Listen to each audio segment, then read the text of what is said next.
DMart போனப்ப ஒரு box வாங்கணும்னு நினச்சேன். பட் ஆனால் அது என்னால் வாங்க முடியல. அதே பாக்ஸை வந்து நான் ஃப்ளிப்கார்ட்டில் வந்து ஆர்டர் பண்ணியிருந்தேன். என் ஹஸ்பண்ட் தான் வந்து இன்றைக்கி வாங்கிட்டு வந்திருந்தாங்க. இது இன்றைக்கி தான் வந்து டெலிவரி ஆயிருந்துச்சு.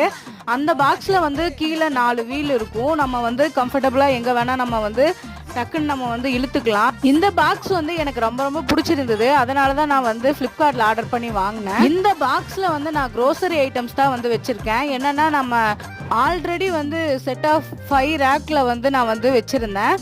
பட் ஆனால் இதில் வந்து 25 லிட்டர் வந்து கெப்பாசிட்டி இருந்ததுனால நான் இதுலேயே வந்து எல்லா திங்ஸும் எடுத்து வச்சுட்டேன். இந்த பாக்ஸில் வந்து நம்ம வேறு என்ன வேணால் வச்சுக்கலாம். நான் கிளாஸ் ஐட்டம் தான் வைக்கலான்னு யோசித்தேன். பட் ஆனால் கிளாஸ் ஐட்டம் வச்சு ஏதாவது கீழே விழுந்துருச்சுன்னா அப்படிங்கிறதுனால தான் அதில் வைக்கல. இந்த பாக்ஸில் வந்து இதில் க்யூட்டாக வந்து நம்ம அங்கங்கே இழுத்துக்கலாம். அதனால தான் இந்த பாக்ஸ் வந்து வாங்கினேன். ஓகே ஃப்ரெண்ட்ஸ், பாய். நெக்ஸ்ட் வீடியோவில் பார்க்கலாம். இந்த வீடியோ பிடிச்சிருந்தா லைக் பண்ணுங்கள், ஷேர் பண்ணுங்கள், சப்ஸ்கிரைப் பண்ணுங்கள். பாய்.